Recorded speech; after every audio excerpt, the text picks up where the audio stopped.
So as you can see here, GID means, ओहो ये क्या ग्राफ आ गया,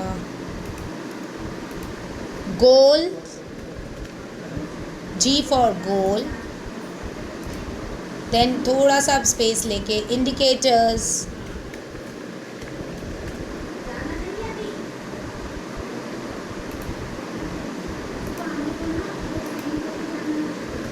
domain. Yes, this is GID. Goal, indicators and domain. Okay, so this is GID, goal, indicators and domain. अब आपको क्या करना है, एक टॉपिक चुनना है. Okay, you have to select a topic and in that you have to tell what is the goal, what is the indicator and what is the domain. ठीक है, अच्छा लगा game. Now I am giving you the topic parts of body. Parts of body. ठीक है, ये topic आ गया आपका parts of body. Now अब आप बताइए, अगर आप पार्ट्स ऑफ बॉडी का टॉपिक बच्चों को सिखा रहे हैं तो इसमें क्या गोल होगा, क्या इंडिकेटर होगा और क्या डोमेन होगा. What will be the goal, what will be the indicator and what will be the domain. Yes please, चलिए बताइए. Parts of the body, which goal. Yes please unmute yourself. It will be goal 1, goal 2 और goal 3. Which goal, which goal. Yes very good Vasumani, it will be goal 1.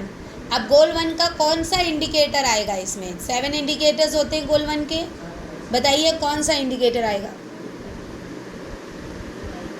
Yes goal 1. Okay, गोल 1 का कौन सा indicator. Understanding self, बच्चा खुद को understand कर रहा है, right. So that will be understanding self. तो ये गोल 1 अंडरस्टैंडिंग सेल्फ. ठीक है, and what will be the domain. कौन सा डोमेन अचीव कर रहा है बच्चा. अगर अपनी पार्ट्स ऑफ बॉडी को अंडरस्टैंड कर रहा है, yes physical domain as well as physical domain as well as एक और कौन सा आएगा, पर्सनल डोमेन. वेरी गुड, समझ में आया आप लोगों को. इसके पीछे ये आप लोगों को प्रॉपरली एक टॉपिक से प्रॉपरली लिंक करने आना चाहिए. Now I am giving you the second topic, that is I am giving you the second topic, that is counting numbers. Okay, so the second topic is counting numbers. COUNTING, counting numbers. Okay, counting numbers. Now counting numbers, very good. अब समझ में आ गया सभी को. प्रियंका उसने लिख दिया है goal 2. Now what will be the indicator. Goal 2 में कौन सा इंडिकेटर आएगा. Yes which indicator. 4 ही इंडिकेटर्स होते हैं गोल 2 में. There are only 4 indicators in goal 2. Listening, talking and listening, emergent reading, emergent writing and exposure to another language. Counting numbers, बच्चा read करेगा ना numbers. Yes very good. Emergent reading, emergent reading. ठीक है, और domain क्या achieve हो रहा है.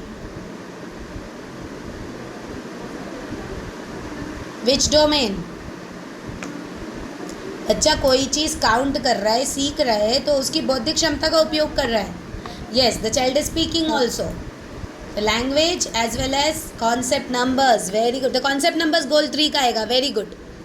So your language as well as cognitive domain. ठीक, वेरी गुड। और इसमें गोल 3 भी आएगा। अगर आप गोल 3 से कुछ कराते हैं, गोल 3 से रिलेटेड, अब गोल 3 कब होगा? जब आप काउंटिंग नंबर से रिलेटेड कुछ एक्टिविटी कराते हैं, तो इसी टॉपिक में गोल 3 भी अचीव होगा, राइट? गोल 3 कब अचीव होगा इसी टॉपिक में? जैसे कि आपने बच्चों को बीड्स दे दिया और उनको बोला काउंट करने के लिए, okay? So if you have given beads, तो बीड्स जब आप दे रहे हो और आप बच्चा वो बीड्स काउंटिंग कर रहे हैं, so the child is getting concept of numbers, concept numbers, number के कॉन्सेप्ट जो है वो बच्चे को क्लियर हो रहे हैं, कॉन्सेप्ट नंबर्स, राइट? आप कौन सा डोमेन अचीव हो रहा है? बच्चा इन्वॉल्व हो रहा है किसी चीज़ में, फिजिकली इन्वॉल्व हो रहा है, उसके मोटर स्किल्स का डेवलपमेंट हो रहा है, so it will B physical domain. और इसके साथ साथ और कौन सा डोमेन आएगा बताइए? Same cognitive domain, because the child is speaking the numbers, okay? So यहाँ पर हम लोगों ने GID के टॉपिक को 2 सब्जेक्ट में समझा है, EVS और मैथमेटिक्स। इसी प्रकार जब लैंग्वेज होगा तो लैंग्वेज में आप लोगों को पता ही है, अलग अलग डोमेन्स, रीडिंग राइटिंग वाले, और उससे रिलेटेड कोई चीज़, जैसे बारिश से रिलेटेड पोएम है तो बच्चा पोम सीखेगा ही, लैंग्वेज तो सीखेगा ही, बट बारिश से रिलेटेड कॉन्सेप्ट भी सीखेगा, तो कॉन्सेप्ट फॉर्मेशन भी आ जाएगा गोल 3 का। तो ऐसे करके आपको लिंक और कनेक्ट करना है, right? I hope that you have understood. Goal indicators और डोमेन को एक तीसरे के साथ कैसे लिंक करेंगे।